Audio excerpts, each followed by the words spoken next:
Hello दोस्तों, आज हम बात करने वाले हैं पास्ट कंटिन्यूस टेंस के बारे में। हमने पिछले वीडियो लेक्चर्स में प्रेजेंट के चारों भाग present indefinite, present continuous, present perfect और प्रेजेंट परफेक्ट कंटिन्यूस टेंस को पढ़ चुके हैं। साथ ही हमने पास्ट इंडेफिनिट टेंस ख़त्म कर लिया है।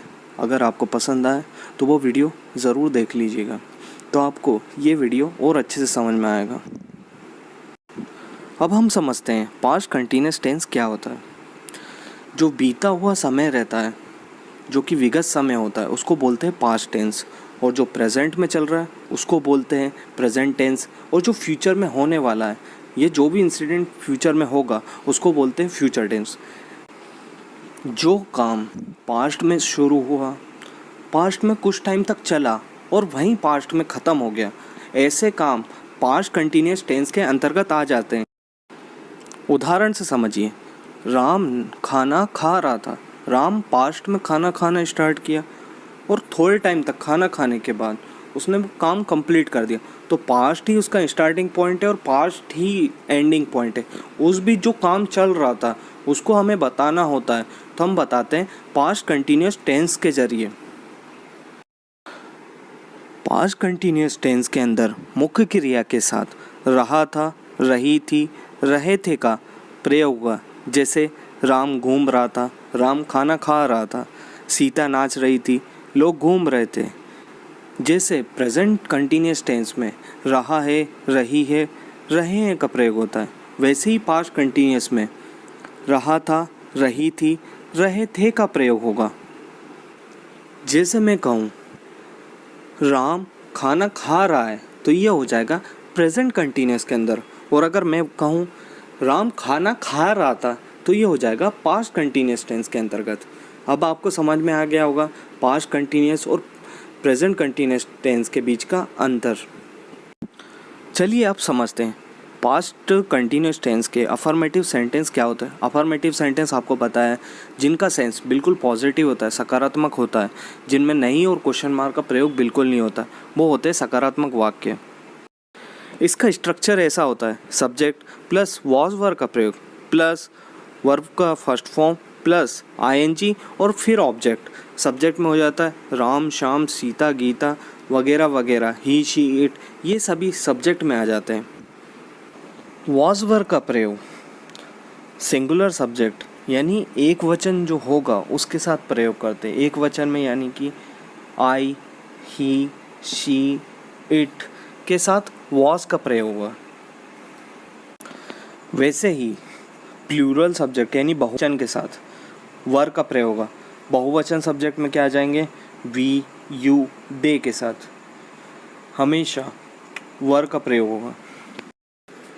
फिर प्रयोग होगा वर्ब के फर्स्ट फॉर्म के साथ आईएनजी का, जो कि वर्ब का फोर्थ फॉर्म बना देता है।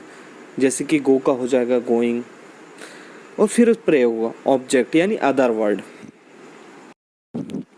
जैसे कि I, he, she, it, Ram के साथ वॉज का प्रयोग है। जैसे कि I was singing, he was singing, she was singing, it was singing और राम वॉज सिंगिंग।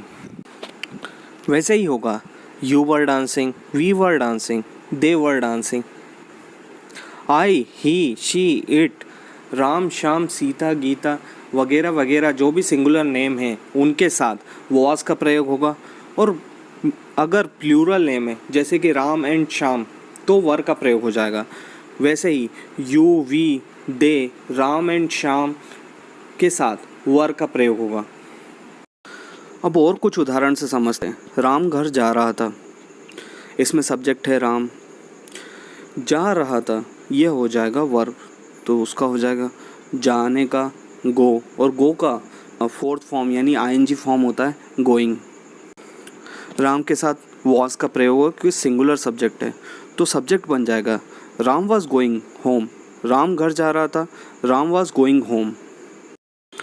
दूसरा एग्जाम्पल, मैं खेल रहा था, इसमें सब्जेक्ट कौन है, मैं का हो जाएगा आई। आई के साथ हमेशा क्या लगता है, वॉज। आई वॉज प्लेइंग, मैं खेल रहा था, आई वॉज प्लेइंग। वैसे ही तीसरा एग्जाम्पल है, हम हंस रहे थे, इसमें सब्जेक्ट क्या है, हम का हो जाता है वी, और वी के साथ हमेशा प्रयोग होगा वर का। वैसे ही हो जाएगा वी वर लाफिंग, इसमें क्रिया है हंसना, हंसने का हो जाता है लाफ। लाफ का अगर फोर्थ फॉर्म करेंगे, आईएनजी फॉर्म बनाएंगे तो हो जाएगा लाफिंग। फिर सेंटेंस बन जाएगा हम हंस रहे थे का, वी वर लाफिंग। अब बात करते हैं नेगेटिव सेंटेंसेस की।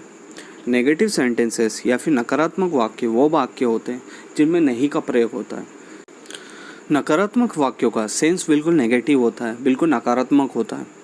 अब बात करते हैं इसके स्ट्रक्चर की। इसका स्ट्रक्चर सेम होता है पॉजिटिव की तरह, बस वॉज वर के बाद नॉट का प्रयोग हो जाता है।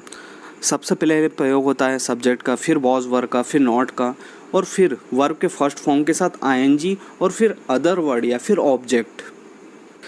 जैसे कि पहला एग्जांपल, राम घर नहीं जा रहा था, Ram was not going home. मैं खेल नहीं रहा था, आई वॉज नॉट प्लेइंग। हम हंस नहीं रहे थे, वी वर नॉट लाफिंग। अब बात करते हैं इंट्रोगेटिव सेंटेंस यानी प्रश्नवाचक वाक्यों के। प्रश्नवाचक वाक्य वो वाक्य होते हैं जिनमें प्रश्न पूछे जाते हैं। ऐसे प्रश्नवाचक या इंट्रोगेटिव सेंटेंस में आखिरी में हमेशा क्वेश्चन मार्क का प्रयोग होता है, यही इनकी पहचान होती है। इनका स्ट्रक्चर कुछ इस प्रकार से होता है। सबसे पहले WH फैमिली का प्रयोग, फिर वॉज वर का, फिर सब्जेक्ट का, और फिर वर्ब का फर्स्ट फॉर्म, फिर आईएनजी का प्रयोग, और फिर ऑब्जेक्ट का प्रयोग या फिर अदर वर्ड। WH फैमिली या फिर इंट्रोगेटिव वर्ड्स वो वर्ड्स होते हैं जिनके ज़रिए हम क्वेश्चन पूछते हैं, जैसे कि व्हाट, वेयर, कब, कहाँ, कैसे। इस तरीके के जितने भी वर्ड होते हैं वो WH फैमिली में होते हैं। मैंने आपको पिछले 5 वीडियो में जितने भी टेंस के हुए हैं सभी में WH फैमिली का समझाया है। फिर इसके बाद प्रयोग होता है वॉज वर का। वॉज वर आपको बताया एक वचन होगा तो वॉज का प्रयोग होगा, अगर बहुवचन है तो वर का प्रयोग होगा। फिर उसके बाद सब्जेक्ट का प्रयोग होता है।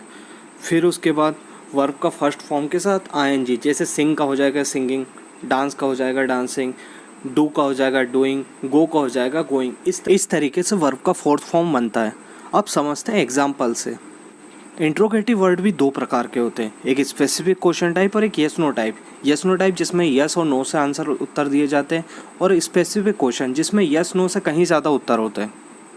जहाँ पे यस नो का टाइप के क्वेश्चन होंगे वहाँ पे WH फैमिली का प्रयोग नहीं होता है। जैसे उदाहरण से समझते हैं, क्या आप खेल रहे थे, उसका हो जाएगा वर यू प्लेइंग। और फिर दूसरा सेंटेंस है आप क्या खेल रहे थे, व्हाट वर यू प्लेइंग। जो पहला प्रश्न है उसका उत्तर यस नो में होगा, इसीलिए वहाँ पे WH फैमिली का प्रयोग नहीं हुआ है। दूसरे क्वेश्चन में जिसका उत्तर बहुत कुछ हो सकता है, जैसे क्रिकेट, फुटबॉल, एसेट्रा एसेट्रा, सिवाय यस नो को छोड़ के, तो वहाँ पे WH फैमिली का प्रयोग किया गया। वो इस टाइप के प्रश्न या फिर इस टाइप के सेंटेंसेस हमेशा स्पेसिफिक क्वेश्चन टाइप के होते हैं। क्या आप खेल रहे थे, तो इसका हो जाएगा वर यू प्लेइंग। इसमें हेल्पिंग वर्ब के साथ स्टार्ट होगा। दूसरा सेंटेंस है आप क्या खेल रहे थे, व्हाट वर यू प्लेइंग, क्योंकि इसमें ये स्पेसिफिक टाइप क्वेश्चन है, इसमें यस और नो से कहीं ज़्यादा उत्तर है, इसलिए इसमें WH फैमिली का प्रयोग किया गया है। अब इंट्रोगेटिव सेंटेंस का हम एग्जांपल देख लेते हैं। क्या राम घर जा रहा था, इसमें सब्जेक्ट है राम, और फिर इसमें गो का हो जाएगा गोइंग, जो कि फोर्थ फॉर्म है वर्ब का। तो इसका हो जाएगा क्या राम घर जा रहा था, उसका हो जाएगा वॉज राम गोइंग होम। दूसरा सेंटेंस हो जाए क्या मैं खेल रहा था, वॉज आई प्लेइंग। तीसरा सेंटेंस हो जाएगा हम हंस क्यों रहे थे, वाई वर वी लाफिंग। अब बात करते हैं नेगेटिव इंट्रोगेटिव सेंटेंस यानी कि नकारात्मक प्रश्नवाचक वाक्य। ऐसे वाक्य जिनका सेंस नेगेटिव भी होता है और नेगेटिव तरीके से प्रश्न पूछे जाते हैं, जिनमें नहीं और क्वेश्चन मार्क दोनों का प्रयोग होता है। इसका स्ट्रक्चर हो जाएगा सबसे पहले WH फैमिली का प्रयोग, फिर वॉज वर का प्रयोग, फिर उसके बाद सब्जेक्ट, और फिर उसके बाद नॉट का प्रयोग, और फिर उसके बाद वर्ब का फर्स्ट फॉर्म, और फिर आईएनजी का प्रयोग, और उसके बाद ऑब्जेक्ट या फिर अदर वर्ड। अब उदाहरण से समझते हैं। क्या राम घर नहीं जा रहा था, इसका इंग्लिश हो जाएगा was Ram not going home. क्या मैं खेल नहीं रहा था, वॉज आई नॉट प्लेइंग। और फिर तीसरा सेंटेंस हो जाएगा हम हंस क्यों नहीं रहे थे, why were we not laughing. ये कंप्लीट होता है आपका पास्ट कंटिन्यूस टेंस। इसमें हमने पढ़ा अफर्मेटिव सेंटेंस कैसे बनते हैं, वॉज वर का प्रयोग कहाँ होता है, नेगेटिव सेंटेंस कैसे बनते हैं, फिर इसके बाद इंट्रोगेटिव सेंटेंस कैसे बनते हैं और इंट्रोनेगेटिव कैसे बनते हैं। इस तरीके से आपका पास्ट कंटिन्यूस टेंस कंप्लीट हुआ।